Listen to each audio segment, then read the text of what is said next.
अस्सलामु अलैकुम व रहमतुल्लाहि व बरकातुहू। क्या आपने कभी रात को चुपके से रोते हुए सोचा है, मैं कहाँ गलत हो गया? क्यों प्यार होते हुए भी रिश्ता बच नहीं पा रहा? क्यों वो पहले जैसा नहीं रहा?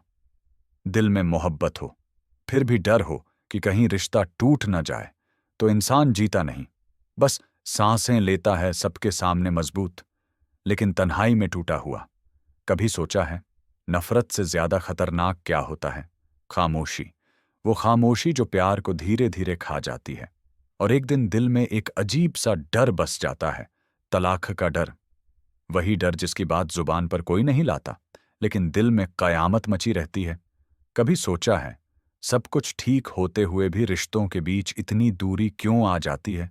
कभी कभी तलाका लफ्ज जुबान से निकलता नहीं, लेकिन दिल के अंदर उसका डर रोज महसूस होता है।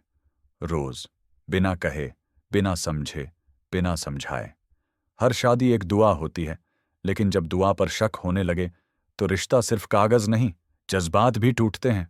प्यार धीरे धीरे आदत बन जाता है, और आदत धीरे धीरे बोझ बन जाती है, जब बातें कम और खामोशियां ज्यादा होने लगती हैं। वो दोनों पहले कितने करीब थे, साथ खाते, साथ हंसते, साथ सपने देखा करते थे। लेकिन वक्त का एक छोटा सा इम्तिहान उनके दरमियान दीवार बन गया। औरत के दिल में बस एक ही सवाल, मैं क्या इतनी बुरी हो गई कि वो मुझसे बात तक नहीं करता? और मर्द के दिल में बस एक ही सोच, मैं सब कुछ कर रहा हूं, फिर भी वो खुश क्यों नहीं? दोनों टूट रहे थे, लेकिन दोनों समझ रहे थे कि सिर्फ वो गलत है।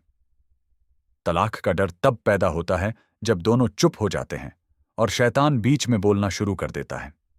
एक वक्त पर इंसान सोचता है, आखिर और कितना बर्दाश्त करना है? लेकिन इंसान भूल जाता है कि बर्दाश्त करना कमजोरी नहीं, कभी कभी वही सब्र होता है जो एक घर को टूटने से बचाता है।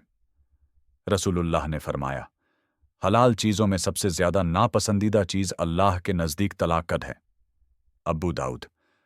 तलाक जायज है, लेकिन अल्लाह को दुख देती है, क्योंकि अल्लाह चाहता है कि रिश्ता टूटे नहीं, समझौता हो, बात हो, माफी हो।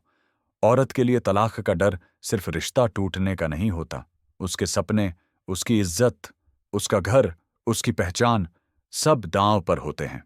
वो चुप रहती है, बर्दाश्त करती है, रात भर रोती है और सुबह मुस्कुराहट पहन लेती है, सिर्फ इसलिए कि शायद वो बदल जाए। उसकी खामोशी कमजोरी नहीं होती, कभी कभी वो सब्र का सबसे बड़ा सबूत होती है। औरत के आंसू आवाज नहीं करते, लेकिन अर्श को हिला देते हैं। मर्द के लिए तलाक का डर अलग होता है। वो सोचता है, मैं चाहूं तो तलाक दे सकता हूं, लेकिन क्या मैं अल्लाह के रसूल की सुन्नत तोड़ सकता हूं? वो अपने दिल का दर्द छुपाकर मजबूत दिखाता है, लेकिन हर मजबूत मर्द के अंदर भी एक टूटा हुआ दिल होता है। और फिर एक रात, जब सब दांव पर होता है, दोनों रोकर सजदे में गिर जाते हैं। औरत के आंसू सजदे के फर्श पर टपक रहे होते हैं। मर्द के लब पर बस एक ही दुआ होती है, या अल्लाह, हमें हिदायत दे। अगर रिश्ता जोड़ने में भलाई है तो जोड़ दे, और अगर जुदाई में सुकून है तो दोनों को इज्जत से अलग कर दे। उस वक्त आसमान भी चुप होता है, लेकिन अल्लाह सुन रहा होता है, क्योंकि जब दिल से निकली दुआ होती है तो वो अर्श तक जरूर पहुंचती है। हर तलाक बुरा नहीं होता, कभी कभी जुदाई भी रहमत होती है, और हर मिलन बेहतर नहीं होता, कभी अल्लाह दूर करके बचाता है।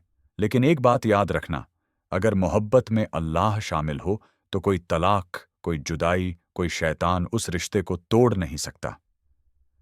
आज भी बहुत से लोग रोकर यही पूछ रहे हैं, या अल्लाह, मेरा रिश्ता कितनी देर और चलेगा? और अल्लाह जवाब देता है, जब तुम मेरे लिए झुकोगे, मैं तुम्हारे लिए सब कुछ बदल दूंगा। या अल्लाह, जो रिश्तों में टूटे हुए हैं उन्हें जोड़ दे, जो रातों में रोते हैं उनके दिल में सुकून उतार दे, जो तलाक के डर में जी रहे हैं उनके लिए आसानी लिख दे। अगर जुदाई लिखी है तो इज्जत के साथ, और अगर मिलन लिखा है तो रहमत के साथ। आमीन सुम्मा आमीन। अगर आपने भी कभी किसी रिश्ते के टूटने का डर महसूस किया है तो कमेंट में बस आमीन लिखिए, शायद आपकी लिखी एक आमीन किसी का घर बचा ले।